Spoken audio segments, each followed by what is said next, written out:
राधे राधे प्यारे बच्चों।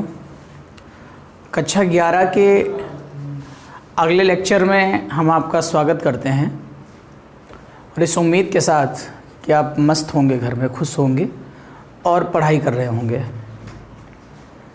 11th class के पहले चैप्टर के लास्ट टॉपिक को आज हमें ख़त्म करना है। ठीक है, कहानी यहाँ तक हो गई थी कि स्कोप और एक्साइटमेंट ऑफ फिजिक्स क्या है। जैसे आप स्थूल और सूक्ष्म दो भागों में बांट रहे थे, माइक्रोस्कोपिक और माइक्रोस्कोपिक जोन्स में आप उसे कन्वर्ट कर रहे थे। लास्ट लेक्चर को ख़त्म करते समय आपको ध्यान आ रहा होगा कि हमने ये कहा था कि जब हम कोई काम करते हैं तो किसी एग्रीमेंट के थ्रू करते हैं, किसी समझौते के थ्रू करते हैं। जब वो समझौता होता है तो हम किसी काम को संपादित करते हैं। ठीक वैसे ही जैसे कोई मज़दूर कहीं काम करता है तो इस समझौते के साथ कि उसे पारिश्रमिक मिलेगा, पारितोषिक मिलेगा, ठीक वैसे ही फिजिक्स के सभी रूल किसी न किसी एक शर्त के अधीन कार्य करते हैं, जिनकी चर्चा हम आज आपके साथ में करेंगे। ठीक है, तो जो हेडिंग थी वो ये थी, भौतिक नियमों का संरक्षण। भौतिक नियमों का संरक्षण। भौतिक नियमों के संरक्षण का अर्थ है कि भौतिकी के जो नियम हैं वो किसी न किसी एक प्रॉपर रूल की शर्त के अनुसार चलते हैं। जैसे आप पढ़ते हैं ऊर्जा संरक्षण सिद्धांत। ऊर्जा संरक्षण सिद्धांत, इंग्लिश में इसे बोलेंगे एनर्जी कंजर्वेशन थ्योरी। ठीक है, अब ये जो एनर्जी कंजर्वेशन थ्योरी है, कक्षा 8वीं तक आप इसे अच्छे से नहीं सीखते हैं। 9वीं क्लास में भी आप इसे तब पता नहीं, लेकिन मैं जहाँ तक अपनी कम्युनिटी से परिचित होता हूँ, छोटी क्लास के बच्चों से, तो मुझे ऐसा लगता है कि उनको इस बात की सही जानकारी नहीं है। वो सीधी भाषा में ये कह देते हैं कि अगर ये मार्कर है तो इस मार्कर की एनर्जी परमानेंट कांस्टेंट रहेगी, लेकिन ये गलत है। क्यों गलत है, इसका डिस्क्रिप्शन हम आज आपको दे रहे हैं और आज इस फर्स्ट ईयर क्लास का पहला चैप्टर समाप्त हो जाएगा। कॉलेज के बच्चों को उनके व्हाट्सएप ग्रुप में हम इसकी पीडीएफ भेज देंगे, तो आप फेयर कॉपी बना लेंगे, चैप्टर आप याद कर लेंगे ताकि आपको धीरे धीरे तैयार भी होता रहे। ठीक है, जो लोग नहीं जुड़े हुए हैं उनको जोड़ने की कोशिश करिए ताकि उनको भी ये पूरी जानकारियाँ मिलती रहें। और अगर हम अपनी व्यवस्थाओं में सक्षम रहे तो आप लोगों को कंटिन्यूअसली लाइव क्लासेस देना भी एक प्रॉपर टाइम पर शुरू कर देंगे, जिसमें आप लोगों को थोड़ी कठिनतम फिजिक्स भी पढ़ाई जाएगी। फ़िलहाल आप आसानी से अभी बातों को समझिए जो आवश्यक हैं। तो जैसे मैंने कहा है कि इस मार्कर की एनर्जी कांस्टेंट है। ये बच्चों ज़रूरी नहीं है कि इस मार्कर की एनर्जी कांस्टेंट हो। क्यों?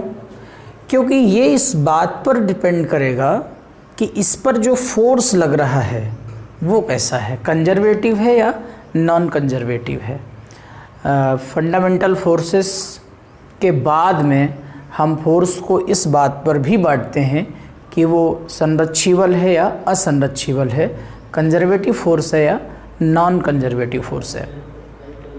तो अगर कहीं पर कोई भी निकाय संरक्षी बल के अंतर्गत है, मीन्स अंडर कंजर्वेटिव फोर्स है, तो फिर उस निकाय की एनर्जी कांस्टेंट होगी। फॉर एग्जाम्पल, ये मार्कर अगर गुरुत्व बल के अधीन गिर रहा हो, छत से नीचे गिरा दिया जाए, तो फिर इसकी एनर्जी कांस्टेंट होगी लेकिन ये माना जाए कि इसमें वायु का घर्षण बल काम नहीं कर रहा है। क्यों? क्योंकि घर्षण बल असंरक्षी बल है। ठीक है, तो पहली चीज़ तो आपने समझी कि किसी वस्तु की ऊर्जा नियत रहती है, ये जरूरी नहीं है। तो फिर जरूरी क्या है? जरूरी ये है कि पूरे ब्रह्मांड की ऊर्जा नियत है, यूनिवर्स की एनर्जी जो है वो कांस्टेंट है और एनर्जी कांस्टेंट है। इसे आप यूं कह सकते हैं कि ऊर्जा को ना ही उत्पन्न किया जा सकता है, ना ही नष्ट किया जा सकता है, बल्कि इसका एक रूप से दूसरे रूप में रूपांतरण संभव है। यह ऊर्जा संरक्षण का व्यापक नियम है। बात समझ में आ रही है? व्यापक नियम का अर्थ यह है कि यह पूरी दुनिया के लिए सही है। This rule is not applicable only for this marker और एनी पर्टिकुलर ऑब्जेक्ट, क्योंकि पर्टिकुलर ऑब्जेक्ट की एनर्जी कांस्टेंट होगी। ये डिपेंड करेगा कि वहाँ पर फोर्स कैसा है। मैंने आपसे बताया कि वहाँ पर फोर्स कैसा है, इस पर बात डिपेंड करेगी। ठीक है, अब आगे हम देखेंगे कि एनर्जी कंजर्वेशन हो गया। अब अगला कंजर्वेशन हम बात करेंगे जिसे हम कहते हैं संवेग संरक्षण सिद्धांत। संवेग संरक्षण सिद्धांत, इसे कहते हैं मोमेंटम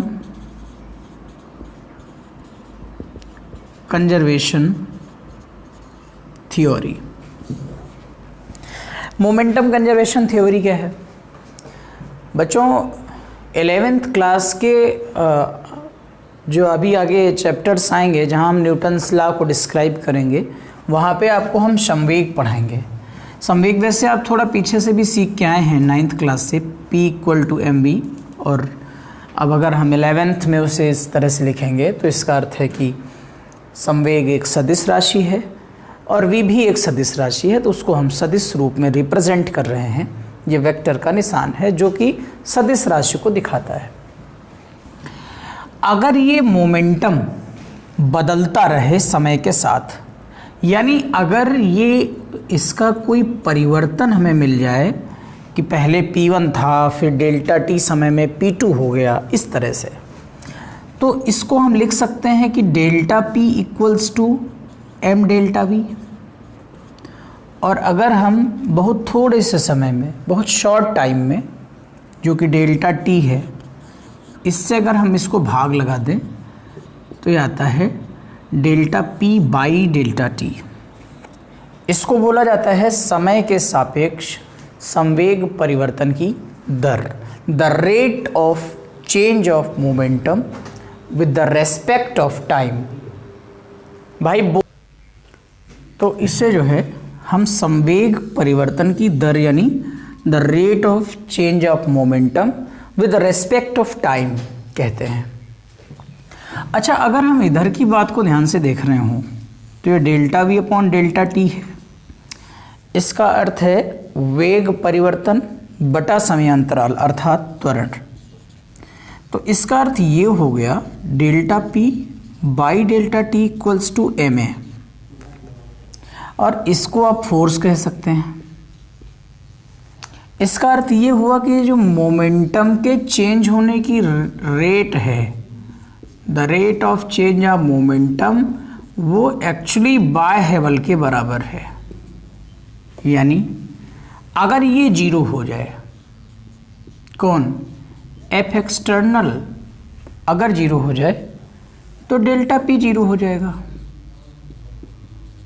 अर्थात अगर गति कर रही हुई किसी भी वस्तु पर बाहरी बल ना लगा हो तो उसका संवेग कभी नहीं बदल सकता। उसका संवेग कभी नहीं बदल सकता। कब? जब उस पर कोई भी बाहरी बल ना लग रहा हो। तो देखो, संरक्षण एक निश्चित शर्त के थ्रू आया कि नहीं आया, कि संवेग नहीं बदलेगा अगर बाहरी बल ना हो। अगर बाहरी बल हो जाएगा तो संवेग बदल जाएगा। ठीक है, तो ये है संवेग संरक्षण सिद्धांत। इसी तरह से हम बात करेंगे आगे।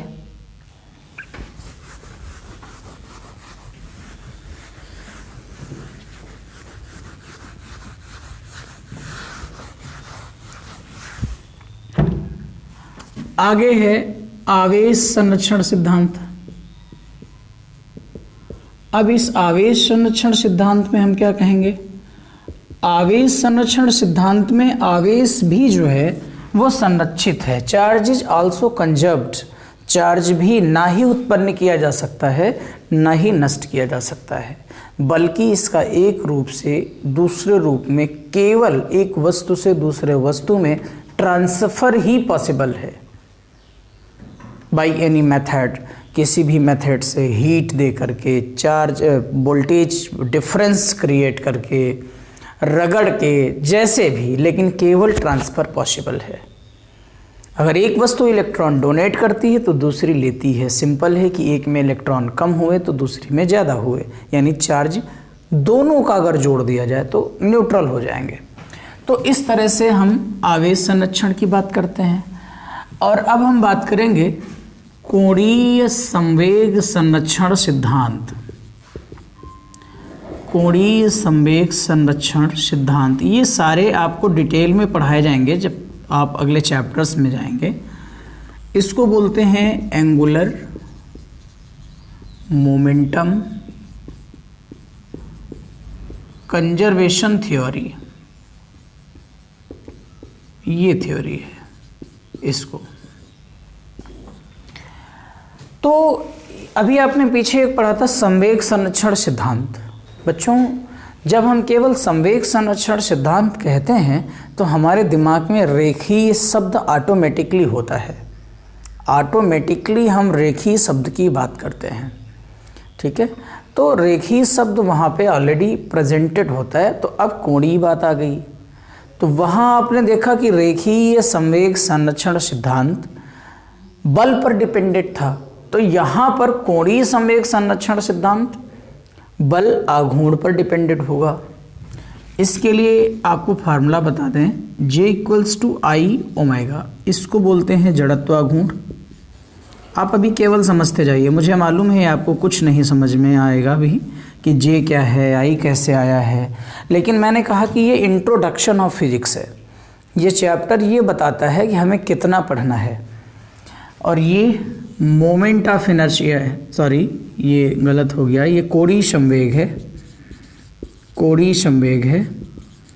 और ये I जड़त्वाघूर्ण है। इसे मोमेंट ऑफ इनर्शिया कहते हैं इंग्लिश में, मोमेंट ऑफ इनर्शिया, ठीक है। और ये कोणीय वेग है, कोणीय वेग। इसको एंगुलर वेलोसिटी के नाम से इंग्लिश में जानेंगे, एंगुलर वेलोसिटी। अगर इसको हम टाइम से भाग कर दें या इसका हम टाइम के रिस्पेक्ट में डिफरेंशिएशन कर दें तो यह आएगा dJ/dt = I dω/dt। ये dω/dt कोणीय त्वरण हो जाएगा अल्फा। dJ/dt = I alpha. ये I अल्फा होता है बच्चों बलाघूर्ण के बराबर। देखो ये सब आपको अभी कुछ नहीं आएगा, आप बिल्कुल परेशान मत होइए, क्योंकि बस ये इंट्रोडक्शन है। थोड़े समय बाद ये अपने आप आने लगेगा। तो dJ/dt क्या होगा? टाउ होगा, और यही है बलाघूर्ण, ठीक। अगर हम इसको 0 कर दें तो dJ = 0, यानी डेल्टा J = 0। इसका अर्थ क्या है? इसका अर्थ ये है कि अगर एक्सटर्नल मोमेंट ऑफ फोर्स ना हो, यानी बाहर से कोई बलाघूर्ण काम ना करे, तो वस्तु का कोणीय संवेग बदल नहीं सकता। इसीलिए आप देखिएगा कि कभी कभी आप अगर नाच रहे हो किसी घूमती मेज पर या खड़े हो जाएं, तो अगर आपकी भुजाएं ऐसे फैली हुई हैं और सडनली ऐसे सिकोड़ लो, तो आप देखेंगे कि मेज की जो गति होगी वो बढ़ जाएगी। क्यों? क्योंकि उस समय ये जो I होगा ना, J = I ओमेगा के अकॉर्डिंग ये जो I होगा, ये I छोटा हो जाएगा तो ओमेगा को बड़ा होना पड़ेगा, क्योंकि कोई एक्सटर्नल फोर्स वहाँ अवेलेबल नहीं है। आज की क्लास यहीं तक। अगले लेक्चर में हम आपसे थोड़े इस चैप्टर की बात करेंगे, फिर नया चैप्टर स्टार्ट करेंगे, मात्रक मापन एवं त्रुटि विश्लेषण unit measurement and error analysis. फ़िलहाल आज के लिए यहीं तक। आप जो है अपने घर में रहिए, सुरक्षित रहिए, लॉकडाउन के नियमों का पालन करिए और बाकी आप ध्यान से पढ़ते रहिए। बहुत बहुत धन्यवाद।